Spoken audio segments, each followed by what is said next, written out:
BJP ने एक नया मुद्दा खड़ा कर दिया है वक्फ बोर्ड में संशोधन करने का। अब इसमें जो है मैंने एक इंटरव्यू में देखा जो मैं आपको दिखाऊंगा। वो एक बीजेपी के नेता हैं, हमारे गृह मंत्री, उनका नाम, जिनकी अक्सर टंग स्लिप की प्रॉब्लम है, जिन्हें अमित शाह। वो मैं ये कह नहीं रहा हूँ ना, है टंग स्लिप की प्रॉब्लम। तो उन्होंने संसद में कहा कि जो है इसमें हम कोई भी नॉन मुस्लिम इसमें नहीं होगा, ठीक है। जबकि ऐसा नहीं है। अगर जो उसमें संशोधन किया जा रहा है उसे अगर जो आप पढ़ोगे तो उसमें जो है ये एड है कि चार नॉन मुस्लिम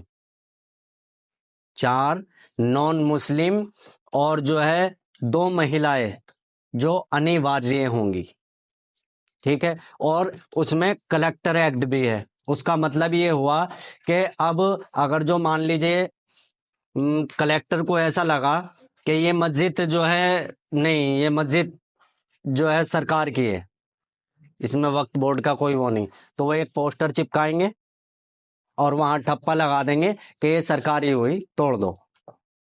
तो बदलाव ये है, वक्फ बोर्ड में जो बदलाव किए जा रहे हैं। अब मान लीजिए मैं अपनी जमीन जो है वह मैं दान करना चाहता हूं, ठीक है। मैं चाहता हूं कि मैं अपनी तरफ से ये मस्जिद, मदरसा, कोई चीज मैं दान में देता हूं। अब उसमें मुझे 5 साल पहले का जो है, 5 साल पहले की मुझे अपनी वो दिखानी पड़ेगी, कागज, ठीक। और जो है उसके बाद मेरे देने के बाद भी जो है, अगर जो कलेक्टर को उस पर मस्जिद बन गई है और कलेक्टर को ऐसा लगा कि नहीं नहीं ये तो सरकारी जमीन में है, तो कलेक्टर किसी भी कब्रिस्तान को, किसी भी मस्जिद को, किसी भी ईदगाह को, किसी भी मदरसे को, वक्फ बोर्ड की किसी भी जमीन पे कलेक्टर के एक बार के सिग्नेचर और स्टैम्प लगने के बाद वो जमीन सरकारी हो जाएगी। ये बदलाव किए जा रहे हैं जो मोटा मोटे मैंने आपको बताए हैं। ये वो बदलाव हैं जिसके ऊपर बीजेपी इतना जोर दे रही है। अब बात रही ये कि भाई बीजेपी जो है मुसलमानों की भलाई के लिए कर रही है, मुसलमानों के और महिलाओं के लिए कर रही है, मुसलमानों की उन्नति के लिए कर रही है।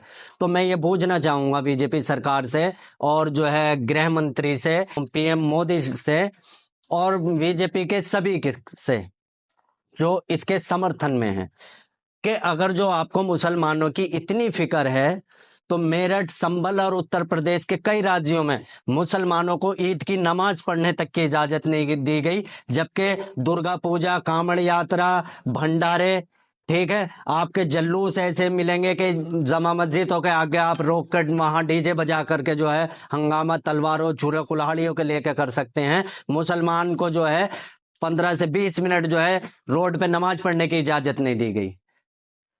तो जो सरकार जो है मुसलमानों की इतनी फिक्रमंद है, तो मुंह में कैसे दही जम गया था तुम्हारा तब बोलने के लिए उत्तर प्रदेश के योगी को कि जो है कैसे जो है ये रोका जा रहा है।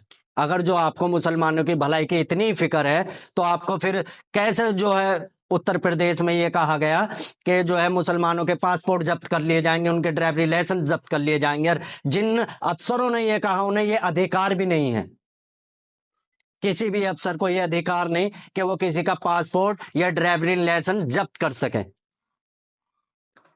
तो अगर जो सरकार इतनी फिक्रमंद होती मुसलमान की, तो जो है फिर इन चीजों पर कैसे रोकने लगा है। गांव गौकशी के नाम पर कहीं भी किसी मुसलमान को मार दिया जाता है, किसी भी गरीब मुसलमान को यह बता के गौकशी कर रहा था उसे जान से मार दिया जाता है, ठीक है। जहां चाहे वहां खुदाई करके कहा जाता है कि ये मस्जिद के नीचे मंदिर था, यहां खुदाई चालू कर दो। जब बीजेपी सरकार क्यों नहीं फिक्र करती मुसलमानों की? अगर जो मुसलमानों की इतनी ही भली है बीजेपी सरकार और जो है मुसलमानों के लिए भले के लिए ला रही है, तो ऐसे वक्त में बीजेपी सरकार के जितने भी नेता, जितने भी गृह मंत्री हो, पीएम हो, किसी के मुंह से भी एक लफ्ज क्यों नहीं निकलता? योगी आदित्यनाथ अपने इंटरव्यू में कहते हैं कि रोड चलने के लिए है, नमाज पढ़ने के लिए नहीं है। खैर उनकी तो छोड़ो, उनकी विचारधारा ही अलग है। योगी की जो है, सीएम योगी की उत्तर प्रदेश के, उनकी तो विचारधारा ही अलग है। ठीक है, जबकि वो ये नहीं देखते कि उनके ऊपर जो है कितने मुकदमे हैं। अब तो खैर वो पावर में है, उन्होंने वो सारे मुकदमे हटा दिए, पर अगर जो उनका पिछला रिकॉर्ड दिखाया जाए, मैं उन पे योगी जी पे जो है एक वीडियो जो है, योगी, अगली वीडियो मेरी योगी जी पर आएगी। उन्होंने जो इंटरव्यू में कहा है कि सड़क चलने के लिए है, मैं भी इस बात से सहमत हूं कि सड़क चलने के लिए है। तो मैं उस आगाने अगली वीडियो में जो है योगी जी को उस बात का जवाब दूंगा। ठीक है, तो जो कुछ मुसलमान खड़े हैं और समर्थन में उतरे हैं, ठीक है, तो उन, पहली बात तो वो मुसलमान लग नहीं रहे किसी भी हिसाब से। जो कुछ औरतें जो है, एक्स पर मैंने देखा कुछ औरतों को दिखाया जा रहा है, क्योंकि हमारे जो न्यूज चैनल है, आपने कहीं भी सुना कि मुंबई के बाड़ी में जो है बम ब्लास्ट किया, जिसमें जो है दो हिंदू समाज के थे जिन्होंने जो वहां बम ब्लास्ट किया, किसी न्यूज चैनल पर सुना या कोई चर्चा हुई?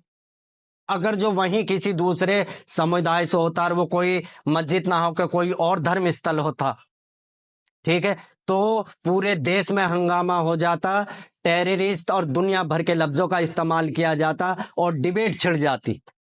हर टीवी पे आपको दो हिंदू दो मुसलमान बिठा के डिबेट करते हुए मिलते, मगर ऐसा नहीं। तो जो समर्थन में खड़े हैं, समझ में आई, उन्हें पैसों का लालच है, मगर उन्हें मैं ये कहना चाहूंगा कि वो पैसे तुम्हारे साथ कब्र में नहीं जाएंगे। तुम्हारी जो तुम्हें अब ये पैसे की लत है, या जो तुम्हारी जरूरत इतनी ज्यादा हो गई कि जो तुम सही और गलत का फैसला करना भूल जा रहे हो, तो ये पैसे तुम्हारे साथ कब्र में नहीं जाएंगे, क्योंकि कफन में जेब नहीं होती।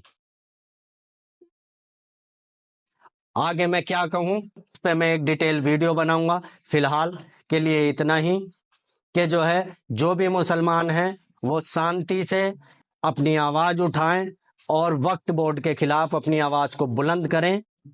ठीक है, बिना किसी शोर शराबे के और किसी नुकसान के शांतिपूर्ण तरीके से जो है अपनी आवाज को बुलंद करें। जिस पे जो तरीका हो आप वीडियो डालिए, किसी भी जो आपका तरीका बेहतर हो, शांत हो, वहां पे जो है अब वक्फ बोर्ड के लिए आवाज उठाए। अगर जो फेसबुक पर देख रहे हैं तो पेज को फॉलो कर लें, यूट्यूब पर देख रहे हैं तो चैनल को सब्सक्राइब कर लें। वीडियो अच्छी लगी हो तो कमेंट में बताएं। मिलते हैं अगली वीडियो में, तब तक के लिए